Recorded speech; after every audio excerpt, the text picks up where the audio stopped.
Hello and welcome to episode 23 of my mostly stock career. Now, I've actually just discovered something interesting about Ike that I wasn't sure about, but I figured I'd test. Opening up the debug toolbar, I checked to see biomes visible on map, and as it turns out, you can see that there's multiple biomes on Ike. I apparently haven't been keeping up with when that happened. I was just curious if it had happened, so apparently it has. Now, I wasn't sure if any of the planets besides the Moon, Minmus, and Kerbal had biomes. I had known that Duna had received some. I'm still not sure if every single planet has, but that's just probably because of my lack of actually having read the update notes when it happened. So, I guess I just wasn't sure on that. Anyway, Ike has multiple biomes. I didn't take into account for that. So we're just going to be landing at one of them, and we're not really going to care all that much which one. What we are going to care about is landing somewhere we're going to be able to get some sunshine, since Ike is of course orbiting Duna and rotating in some direction, maybe. Just want to speed it up a little bit. Maybe Ike is not rotating all that much.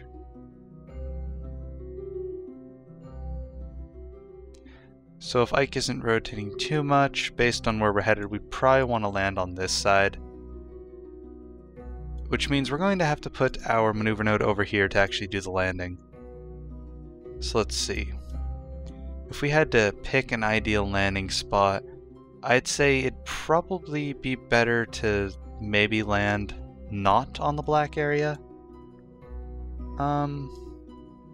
How about we set our periapsis right there? That should be good enough. 12 kilometers will give us plenty of time to actually kind of try and contemplate where exactly we want to land. We'll just fly over the land until we find somewhere that's good, since we of course have more than enough fuel to do this. So basically our plan is, since we don't know the terrain exactly, we're just going to be flying over it. Pretty low, so that once we find a spot that looks ideal, we'll be able to stop for it. And of course, we have practically no burn time, so we're not going to have to worry about that.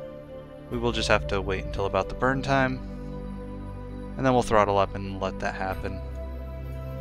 I'm actually not going to use the maneuver node too much. I just want to look at it with the normal vision, just to kind of get a good sense of this.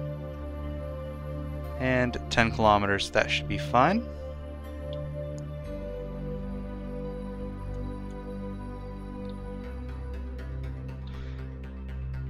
Alright, so let's get moving. Ike Lander is going to be landing on Ike very shortly. We'll just wait until we're a little closer to periapsis. Now, of course, since we don't have Kerbal Engineer, we can't use any of our fancy statistics. So we're going to have to land blind, sort of. Not really blind, but just without any of the actual numbers on what's going on, which does help it significantly. So we'll make sure that we slow down. We're getting close enough to the periapsis, so I'm going to consider just about anything a valid landing at this point. Once, of course, actually the terrain directly below me looks pretty nice. Maybe I should start stopping now and go for that, because it actually doesn't look very good further up. Let's take a look at the map. You know, we still have plenty of distance to cover, so let's just time accelerate a little bit and try and get a look at this. So we have some mountains. Maybe it will be flat past these. I'm guessing this is our periapsis. We're still falling very slightly, so we're just about there. Actually, the terrain below me looks pretty good. Since I predict that I'll be landing about there.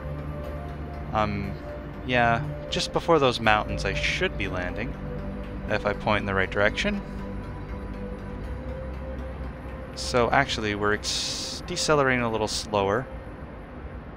Yeah, we're going to land about where I thought, so that should be perfectly fine. Even if we do land a little closer to the mountains, it shouldn't be much of an issue. So we'll deploy our little landing legs. Because Ike has very low surface gravity, we don't need to worry about having strong landing legs, since there's not really a lot of weight that's going to be landing. Let's see, about 150 meters per second, and I'm actually falling too fast. So I'm going to start pointing up to reduce my vertical velocity. Because if I fall too fast, then I'm going to crash before I cancel out all my velocity. And crashing is not something we really want to do. So as you can see, my vertical velocity is pretty much gone now. Falling still a little slowly, but now we're moving slow enough that we're all good.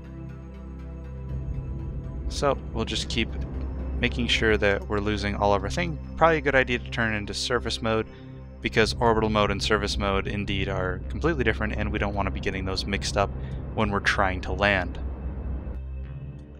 Even though our altimeter says we're at 8.5 kilometers, I'm not going to believe it, since it tells us from sea level, and we are most definitely landing on a mountain right now.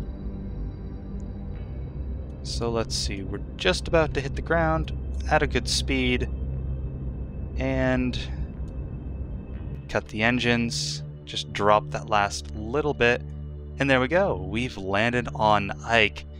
And before anything, let's pull Alris out here. We'll let go and just use the EVA fuel that she has in her jetpack to plant a flag, because of course the first thing that we want to do is plant a flag. And let's see, probably going to be backwards as always. Yep, there we go, nice backwards flag. We'll get rid of that. And this is the first Ike. We'll just call it that, because of course it's our first time here on Ike. There we go, pretty easy landing. And now it's time to do all of the dirty work, like collecting dirt. Oh, it's actually soil, not dirt. Interesting. 240 science. That's crazy. But I like that number, because we're going to be recovering this. I actually believe that this Duna/Ike mission is going to get us more than enough science to completely max out our tech tree. But I could be wrong on that based on how many biomes we can actually hit. Since this can't reset its experiments, we can't actually take more than one biome. So make sure we go up here. We'll store the experiments. That way we should be able to do an EVA report. While above Eastern Mountain Ridge. Oh, there's a lot of biomes on this one, on Ike. Maybe if we don't max out our science, we'll come back for more. Or we might even come back for more anyway, because of the... we can convert the science into cash or reputation based on our plans. We haven't really talked about too much about the plans because they're not exactly necessary when you're playing on normal, but I believe if you played on a harder difficulty, or with, say, more restrictions, things cost more, it might be a good idea to convert some of your science early on, since you don't need too much tech, into funds, because funds are a little bit more difficult to get when you're playing on a harder difficulty. So I'm just collecting all of the science I can. So we need temperature as well. Some gravity data, seismometer, tons and tons of science from everything. I don't think this atmospheric analysis will do us any good because, of course, there's no atmosphere. But, oh well. We still have a crew report to do. But we just want to see if... whoop, nope, you don't want to fly away. Excuse me, whoa, what the... Alris, you fell in the craft. Alris? Control yourself, please. Come on. Thank you. Thank you for understanding how to control yourself. You've completely disassembled the lander that had brought you here safely. By completely disassembled, I mean nothing shy of completely. Everything just fell apart. So the crew cabin is intact. The only thing intact. I don't believe... Can she collect the data? Yes she can. Alright, that's good. No, we want to take the data. Take data. We'll just take all the data. This is unexpected. Although, I can say it's going to make it a little more interesting. Yeah, remove everything. Can we hop back in? No, no, we don't want... You already have flown around enough acting weird with this vessel. You don't need to keep doing it, Alris. I thought you were a pilot. I thought I could trust you. And we still needed a crew report. Yeah, we'll take that for... We can transmit it. Now we'll just recover. We don't need to transmit it. Store data 9. What's that? Crew experiment 2, 3, 4, 5, 6, 7. Okay, yes, this has our EVA report and our surface sample in it. And it's not going anywhere. Very peculiar how it kind of disassembled itself. But at least it makes for a little bit more interesting mission now that we actually, well, have to save Alris. There's a couple methods we can do this. Now, Ike has a much lower gravity than, say, the moon. So if we do it properly, meaning we're incredibly lucky, we could probably just use Alris's EVA propellant and get her into a low orbit where she could rendezvous with something. But I don't trust that enough since I don't get a lot of information when I'm doing the orbits. So I'm most likely going to have to send someone here to rescue her, since this thing won't be taking off, since it can't because it kind of shattered. But yeah, we'll have to send someone to rescue Alris, probably in one of the Duna landers. They're equipped to land on Duna. They should very well be equipped to land on Ike, since Duna is much harder to land on than Ike, because 1, it's got an atmosphere, and 2, it's got higher gravity. So we'll have to rescue her somehow. But how about we do the other landings? So we'll go over to... Okay, so we're back at the main Duna mission, and I think we're going to land the refinery here. Kind of on its own. I think we're in a good enough orbit to not have to worry about anything. We don't have the view. Let's actually double click on Duna so we can get a look at the ore. So let's see, the cutoff needed to be at like 70 and we need to show it. So how did we show it? There we go, we can just click on it, that'll work.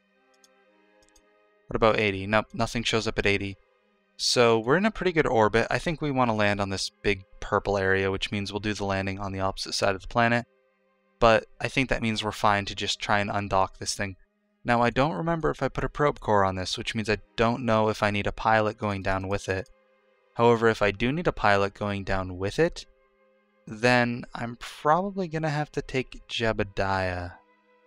I might not need a pilot. I mean, it is just a landing. It has some parachutes, so that'll kind of control it by itself without the need for stability assist.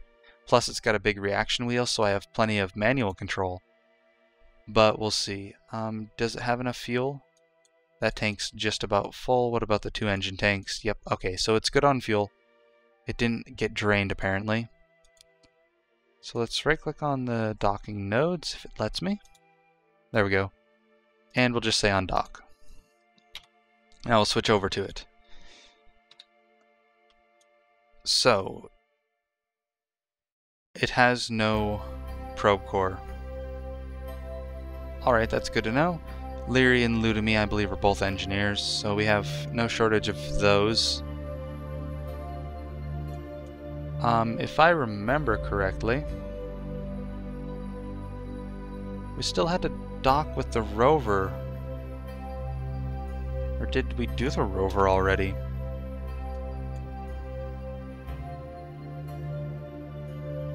Stelina's on board this one, so the rover must already be done. Since Stelina was on the rover,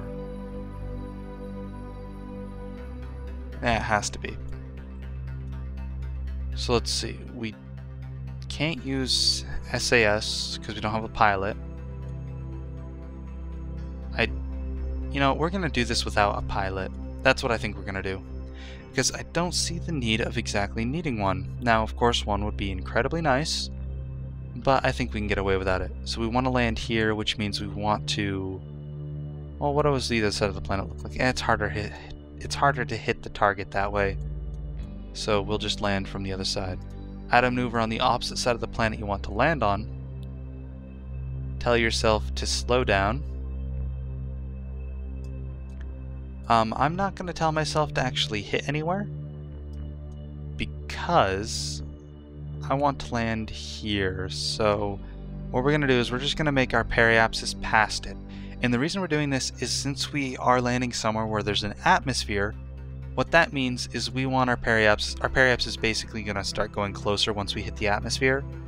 So if we were to put the periapsis, say, right in the middle like that, we might actually land in front of this pink zone that we want to land at. So by putting the periapsis there, that'll basically ensure we land somewhere in the pink zone. Since up here we'll be further out of the atmosphere, and by the time we get to the periapsis, we should be already hitting the ground somewhere. So this burn should work and should be just fine for about 100 meters per second of delta V. But we'll close that. I don't think this has its own power generation, aside from the solar panels, so I actually need this thing to drift away. It's rotating a lot, which makes me feel a little uneasy about it. At least until it gets further away from the main ship, so I don't have to worry about solar panels or anything. We should have enough electric charge, but until we actually start entering the atmosphere, I'm going to enable one of the panels, just to give me that extra boost. I'll time accelerate to stop any weird actions, and I'm going to activate both of our engines. So there we go, both engines are activated, all the parachutes are on their own stage. So this should be good. Duna lander should be, oh, the Duna refinery should be good to go. We'll just wait for our maneuver node to kind of slow down and get in the atmosphere. Of course, if we are smart, we will hit F5 to do a quick save, just in case anything weird happens. We have something to fall back on, but I don't predict anything too weird happening. The biggest thing that I predict going wrong is crashing into Duna. And by that I mean like burning up in Duna's atmosphere, because none of these have heat shields and they don't exactly have a lot of heat tolerance.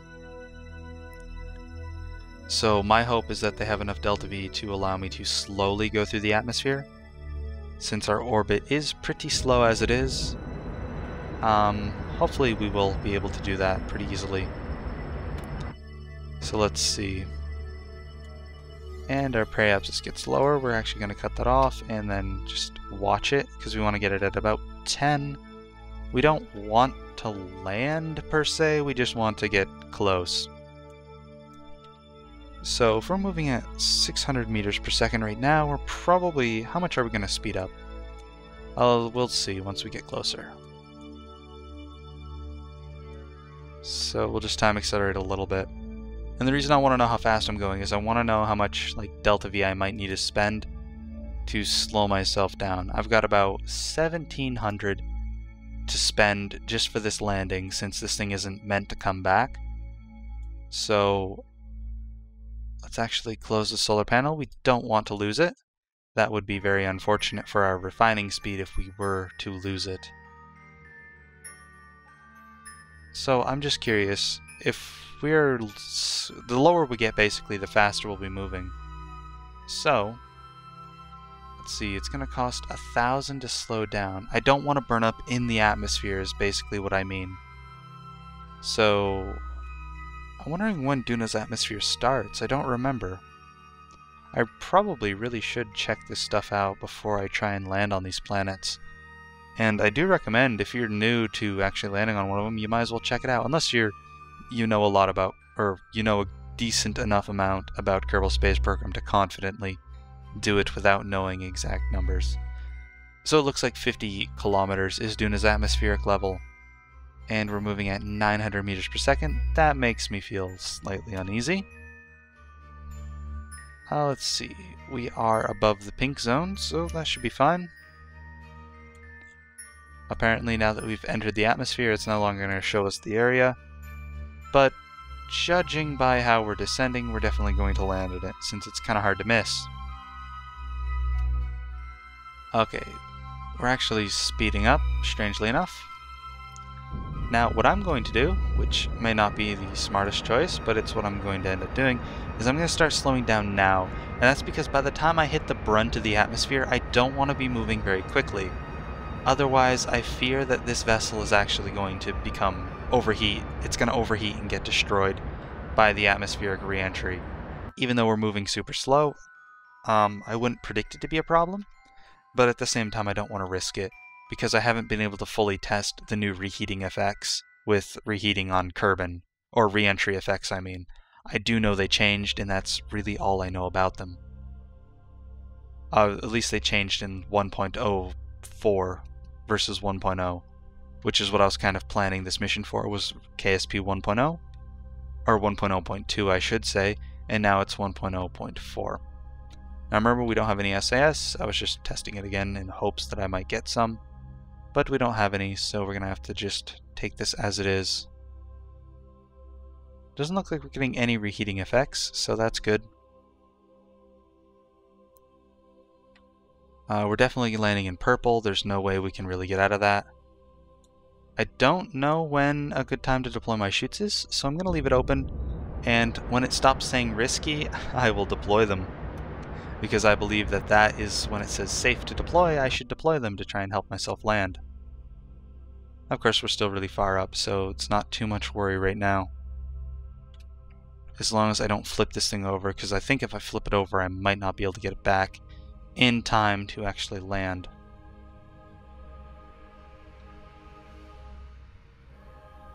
So still risky. I want to open up my surface just so I can actually get my real height, which is about a couple kilometers less than my altitude meter. And of course, I'm going to actually keep slowing down, just because I don't want to go too fast. Like I said, at this point I'm not going to have any re-entry effects, but I still don't know when my parachutes are going to become useful. So I'm just a little paranoid about that. Because we're currently at 8 kilometers up and we still can't deploy the parachutes, so that's just, I don't like that. If we get to 5 kilometers, I'm just going to start using the engine again. And I'm probably going to try and land with it if the parachutes don't start and acting like they're going to work. I might have to slow down to more than what I'm actually currently moving for speed. I might be moving too fast for the parachutes, I mean. 3.5 kilometers. Going to 3 kilometers. Safe to deploy the chutes. Well, how about I just do that then? So we're at 2 kilometers. Now they won't deploy until 1 kilometer, and I don't want to be moving too fast to make that an issue. So I'm going to start burning. We'll see how this works. 1 kilometer. Parachutes should deploy. Should start slowing us down significantly, if all goes well. Not enough to land us. We will of course use the engine to secure the landing. So, landing legs out. So now we have a base to land on. And all our vertical velocity is just about dead, or yeah, about horizontal velocity, I mean. And we're coming in for the final approach. Now we're moving too fast to actually land right now. So that's what the engines are for, to slow us down to a reasonable landing speed. This area actually looks pretty flat, pretty good for this kind of operation, since we're going to be getting the rover here and everything else as well. So, we're just about at touchdown. Moving a little fast, we'll throttle up some, a little more. And boom, do a little bounce. Don't fall over. I think I broke a landing leg. Maybe. Is it safe? Feels safe. Alright. There we go. We've landed on Duna. That's good to know. Let's extend our solar panels. We have a couple of engineers. I don't recall. I think the Kerbals can pick themselves up on Duna. That's kind of what I was predicting, since this doesn't have a ladder. I was kind of assuming they could pick themselves up. Why don't we test it? Hopefully we don't strand a Kerbal doing this. So we'll just let go. Turn on RCS and see. Yes, we can float. So the gravity isn't high enough to stop our Kerbals from flying with their RCS packs. That's what I thought, so it's all good. And this is securely landed on Duna, which means we need to get the rover here now so we can start doing some mining. let's see. I'm just going to shut down the engines because we don't want to accidentally make this thing hop around. There we go. We are, in fact, in a zone of resources, which is good. Let's see. Duna rover launcher. Switch to this. And we have Valentina, who's our pilot, and Bill, who is our engineer in case we break any of the legs, which is exactly what we wanted. So, we already did the crew transfers. This is all set up. Duna refinery, that's our new target. And targeted landings when going into an atmosphere is much more tricky than without the atmosphere because the atmosphere is going to slow you down. That being said, this could get really weird, and this is probably going to be the last landing we'll do for this episode. But to do a targeted landing in an atmosphere, you have to kind of predict the atmosphere, and you also have to kind of predict what you're going to be doing. Like, if you noticed how I slowed down in the atmosphere so much, I know I'm going to do the same thing. So because I'm going to be predictable with that, I should be able to accommodate for it. So I needed to delete that maneuver node and create a new one. Slow down. Basically what that means, the fact that I'm going to slow down so much, is I'm going to put my maneuver node like this. And the reason I'm putting my periapsis so far to the side of my craft is because I know I'm going to be slowing down so much. Probably when I get to about here. More realistically when I get about when I start falling towards Duna. And because I'm going to start slowing down about there, I should readjust my periapsis to fall closer to my actual target. Of course, this one's nice because this one will have SAS control to help us. At least until we stage out, because even though this stage currently has, still 1,000 meters per second of delta V, it's unfortunately not going to be landing with us. So we're just going to use it to kind of stop. Basically, we're going to use it for our re-entry. We're going to hopefully use up all the fuel to kind of stop us above our target, and then we'll just gently fall down with the help of our parachutes and engines on the rover itself. Of course, we just have to wait for our little correction burn.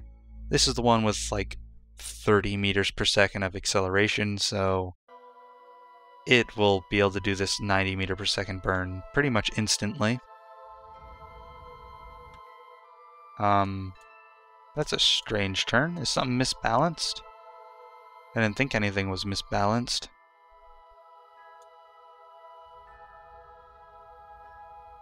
Maybe it was just something that came off of the end of the time acceleration. Anyway, doing the burn, slowing down. There we go. That means we're going to land. Periapsis is much, much to the side of our target, which is exactly what we wanted. So this is indeed our target, right? Yep, targeted the Duna refinery. Still has launcher next to the name. We'll fix that later. No longer are in orbit mode. We're going to go to surface mode. And of course, wait until we get closer and do the exact same thing that we did with the previous one. Except this time, of course, we're going to have to stage things a little bit differently. So, just to be safe, we'll use F5 for a quick save. We should have plenty of electric charge, so let's retract this panel in preparation. Now you don't want the panels out because the panels will very easily break, both from re-entry heat and from the forces of the atmosphere tearing against them. So anytime you're about to enter an atmosphere of any type, make sure you get rid of them. Otherwise you will run into some severe problems. So let's see, where is our target? We're facing the absolute wrong way, so we'll first have to fix that. Based on our rotation, our target should be kind of over that way. Oh, there's our target, about 100 kilometers away. Hopefully we won't have to drive the rover too far, but we'll see when we come to that. We're going to try and land as close as possible to our target if we can. Of course, in order to do that, we need to push our retrograde vector a little more towards the target. So we're in the atmosphere now, which means time acceleration will no longer work. However, we still have all of our control. So let's see, our target is just about, it's getting below us. So we're going to use our excessive amounts of gimbal and thrust to try and push our retrograde vector more towards our target vector, or our anti-target, since we're not past the target yet. That means we will be moving in the same direction as the target, which is something we want to do, since the closer we can land to the target, the better off we are, the less distance we have to basically drive. So I keep looking at my map view because I'm making sure I'm readjusting it properly, and I'm also making sure that I'm slowing down properly, because I don't want to slow down too much. I want to hit the target. So actually, based on where we are, it'd probably be a really good idea to try and stop moving. So what I'm going to do is I'm going to burn the rest of the fuel in this stage right now. And that will almost stop us from moving. Actually, it might do more than stop us from moving. I didn't want that, I wanted surface mode.